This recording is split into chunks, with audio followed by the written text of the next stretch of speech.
Mesdames et messieurs, bonjour et bienvenue dans Focus économique. Les indicateurs sont au vert pour les échanges extérieurs. Recettes touristiques, investissements directs étrangers, transferts de fonds des MRE. L'Office d'échange vient de publier la situation pour 2024. Les transferts de fonds des Marocains résidant à l'étranger vont de record en record. Ils ont atteint en 2024 117,7 milliards de dirhams, 2% de plus qu'en 2023. Les recettes des investissements directs des Marocains résidant à l'étranger, eux, ont enregistré une hausse de 4%. Quant aux recettes voyage, elles ont atteint 112,5 milliards de dirhams. Décryptage de ces chiffres dans ce Focus Éco avec Moustapha Al-Jaï. Vous êtes économiste et professeur universitaire à l'Université Hassan II de Casablanca. Bonjour. Bonjour, Madame, je suis très ravi d'être parmi vous. Merci d'avoir accepté notre invitation. Alors, je le disais en préambule, les indicateurs sont positifs. Quand on parle des échanges extérieurs, on va se concentrer tout d'abord sur les MRE, les transferts de fonds des MRE. On parle de 117,7 milliards de dirhams, un nouveau donc record. Comment cela va impacter ou impacte déjà l'économie nationale ? Alors, comme vous l'avez souligné, donc c'est des chiffres qui sont de record en record. Il faut juste rappeler qu'il y a moins de 10 ans, on était à 57 milliards. Donc, les transferts des Marocains du monde ont plus que doublé. Ça montre un petit peu la tâche qu'a cette diaspora avec son pays d'origine. Et ça montre également la confiance qu'il témoigne à l'égard du Royaume avec tous ces projets ambitieux. Je voudrais aussi ajouter que 20% des ressources du système bancaire, si vous voulez, appartiennent à ces Marocains du monde. Ce sont des chiffres qui nous permettent d'améliorer notre balance de paiement, à l'instar des autres indicateurs que vous avez cités. Peut-être on va en parler. Il y a quelques, je dirais, nuances, il y a quelques données, notamment européennes, où avec la montée de l'extrême droite, on voit qu'il y a on met un peu les bâtons dans les roues, notamment des banques marocaines, qui permettent et qui favorisent un petit peu ces transferts. Je pense qu'on en parlera dans votre prochaine question. On va en parler des mesures européennes, mais avant cela, restons donc sur ces transferts de fonds des Marocains résidant à l'étranger. Justement, quel est l'état aujourd'hui de nos devises, de nos réserves de change ? On l'a dit, tous les indicateurs sont au vert, de bons chiffres qui ont été enregistrés, que ce soit en termes de transfert de fonds, de recettes, des investissements aussi directs étrangers. Est-ce que ça contribue à sécuriser nos stocks de devises ? Tout à fait. Donc, nous sommes à des avoirs en devises qui représentent plus de 6 mois de nos importations, ce qui conforte un petit peu notre position. On voit même que le dirham se comporte très bien par rapport à l'euro, un peu moins par rapport au dollar, parce que l'euro est affaibli avec cette guerre qui s'enlise et avec les données aussi macroéconomiques. Quand on voit les taux de croissance en Europe sont très molles et qu'aux États-Unis, l'économie se porte très bien, surtout avec un nouveau président qui met en avant-première un petit peu l'économique sur le politique. Et nous sommes en train de constater également que d'autres indicateurs se portent très bien, comme le tourisme, où le Maroc a atteint pour la première fois les 7 millions de touristes, avec des ambitions pour aller à 20 millions bientôt, avec des recettes de voyage qui sont à 114 milliards. Et également les IDE qui témoignent de la confiance qu'ont les investisseurs dans le Royaume, avec ces grands projets ambitieux, structurants, qui sont donc impulsés par Sa Majesté pour le Maroc d'ici 2030. Donc, je dirais que notre balance de paiement s'améliore, heureusement, grâce à ces transferts de fonds qui compensent un peu notre déficit structurel commercial. Et comment les fluctuations des taux de change influencent aujourd'hui ces transferts de fonds, justement ? Écoutez, les transferts de fonds ont toujours augmenté, je dirais, en valeur en euros, même si maintenant l'euro par rapport au dirham est à des niveaux relativement faibles. On est aux alentours de 10,50, 10,60. Était auparavant jusqu'à 11, 11,2. Et ces Marocains, on l'a vu même dans les moments difficiles, même durant les périodes de Covid, ces transferts ont continué à augmenter parce que d'abord, cette diaspora continue à aider des familles. Il ne faut pas oublier qu'il y a des régions au Maroc, notamment dans le nord et dans le sud, qui ne vivent de l'oriental aussi, qui vivent en grande partie. Il y a beaucoup de familles qui vivent de ces transferts. Et on a vu même que comme je l'ai dit tout à l'heure, que ces transferts ont augmenté parce qu'il y a aussi des hauts cadres marocains dans la médecine, dans la recherche scientifique, dans l'enseignement universitaire, qui ont des revenus importants et qui croient dans leur pays, qui soit transfèrent pour aider leur famille, soit qui transfèrent investir notamment dans l'immobilier. Et j'espère, il y a aussi quelques cas, qui sont très rares, j'espère qu'ils vont s'accentuer.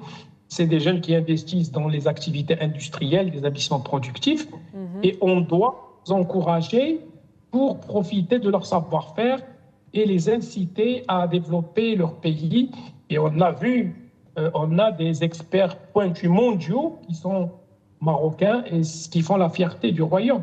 Donc, et quand on voit par pays, il y a d'abord la France, qui vient en première position en termes de transfert. Ensuite, il y a l'Espagne, il y a l'Italie, il y a aussi le Moyen-Orient. Dubaï, il y a une grande diaspora marocaine, des hauts cadres installés, le Saoudite.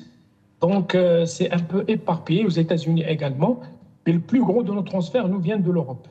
Et c'est pour cela que les banques marocaines ont compris très tôt, et il y a déjà plusieurs décennies, 3 décennies, qui accompagnent ce mouvement pour faciliter et les ouvertures de comptes et les transferts de cette diaspora vers le royaume.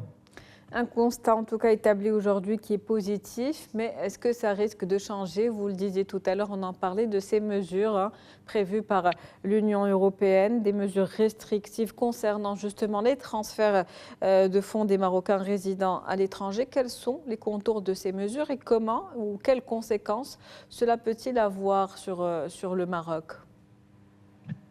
Alors avec la montée, je dirais, avec la progression de ces transfert assez important et avec la montée aussi de l'extrême droite en Europe, on constate qu'il y a une directive européenne donc, qui est donc dictée par un organisme qui s'appelle la PISMA, la Direction générale de la stabilité financière et des marchés des capitaux et des services bancaires, donc qui met une circulaire ou une directive pour un petit peu, en fait ça concerne toutes les banques qui sont hors Union européenne. Et notamment, ça a commencé avec le Brexit. En premier, ça concernait les banques britanniques, mais ça touche également les banques marocaines. Il ne faut pas oublier qu'on a 7 succursales de banques marocaines en Europe et une dizaine de bureaux de représentation, et que depuis plusieurs décennies, les banques marocaines ont beaucoup investi, si vous voulez, dans un réseau pour accompagner cette diaspora, pour l'encourager donc à favoriser ces transferts. Et cette directive, en fait, elle veut protéger un petit peu le marché financier européen des risques potentiels liés à des banques qui sont hors Union européenne. Et elle va imposer, puisqu'elle ne va plus permettre aux banques non européennes, comme les banques marocaines, d'offrir des services bancaires, notamment les ouvertures de comptes, les transferts, en faveur des citoyens qui résident en Europe, c'est-à-dire des Marocains qui résident en Europe. Et elle a accentué, si vous voulez, sur 3 axes principaux. D'abord, améliorer la solvabilité de ces banques. Donc, il faut créer des succursales et investir en fonds propres, ce qui va renchérir le coût des transferts. Plus de transparence et de compliance et améliorer les ratios de liquidité. Donc, si vous voulez, ces exigences vont renchérir le coût d'installation et le coût de transfert, ce qui va permettre à d'autres structures, ce qu'on appelle les sociétés de transfert, qui ne sont pas forcément des banques, à bénéficier de cette manne et qui va échapper aux banques marocaines qui ont beaucoup investi en termes, je dirais, immobiliers, en termes de systèmes d'information, en termes de ressources humaines. Donc ce seront les banques marocaines qui seront les plus impactées par cette mesure aujourd'hui? Tout à fait, exactement. D'ailleurs, il y a maintenant une grande offensive de la diplomatie marocaine, de Banque del Maghreb, du ministère des Finances. Justement, quelle est la réponse du Maroc? Alors, le Maroc donc, essaie de négocier banque centrale par banque centrale, parce que chaque banque centrale doit avoir une interprétation différente de cette directive européenne. Il y a déjà des négociations avancées avec la France, d'où on reçoit le plus gros de ces transferts, et avec l'Espagne. Et il y a également des alternatives. Donc, il faut encourager le digital, digitaliser toutes les opérations. Il faut également des alliances et des partenariats stratégiques avec des banques locales pour mutualiser les ressources et les coûts. Et essayer, si vous voulez, aussi de reporter au moins ces échéances pour que les banques marocaines soient bien préparées. Donc là, on a une importante. Et bien évidemment, le Maroc prend cette menace au sérieux. Et il y a donc une initiative diplomatique pour essayer un petit peu de gérer cette situation et continuer à avoir ce flux qui, comme on l'a dit dans le préambule, soulage notre balance de paiement. C'est un tiers, presque plus d'un tiers de nos déficits commerciaux qui est couvert par cette de transfert de nos Marocains du monde et qui témoignent de leur attachement à leur pays, à leur royaume. En tout cas, les contours de cette mesure ne sont pas encore clairement définis. Puis il y a encore ces négociations qui sont actuellement en cours, comme vous venez de le dire, avec la Banque centrale européenne. Donc on verra l'évolution de la situation dans les jours qui viennent. Pour conclure, on peut dire que ces transferts de fonds, donc des MRE, contribuent aujourd'hui quand même à un certain équilibre financier au Maroc. Tout à fait, tout à fait. Donc, il conforte notre balance de paiement. Il couvre plus que le tiers de notre déficit commercial. Et je suis persuadé, si cette diaspora constate un climat des affaires très sain au Maroc, elle va investir davantage. Il faut orienter ces fonds au-delà des aides familiales et au-delà du secteur immobilier, dans les secteurs productifs. Il faut qu'ils accompagnent la dynamique du Maroc, les métiers mondiaux du Maroc. Il faut qu'il accompagne cette dynamique d'investissement avec les avantages qu'offre la charte d'investissement, tous les projets structurants qui viennent d'ici les échéances qui nous attendent fin 2025 et surtout en 2030, pour qu'on puisse nous aussi profiter du savoir-faire, si vous voulez, de ces compétences qui parfois ont fait preuve de l'excellence mondiale. On va pas, vous les connaissez, mais on a une dizaine de noms qui sont des références mondiales dans leur domaine, dans les batteries électriques, dans tout ce qui est industrie pharmaceutique, dans tout ce qui est même aéronautique, etc. Merci à vous, Monsieur Moustapha Jey. Je rappelle que vous êtes économiste et professeur à l'Université Hassan II de Casablanca. C'était un plaisir de vous avoir avec nous. Merci pour toutes ces précisions. Merci, Madame, pour l'invitation et le plaisir est partagé. C'est la fin de Focus économique pour aujourd'hui. On se retrouve demain avec un nouvel invité, nouveau sujet. Très bonne journée. Merci pour votre fidélité.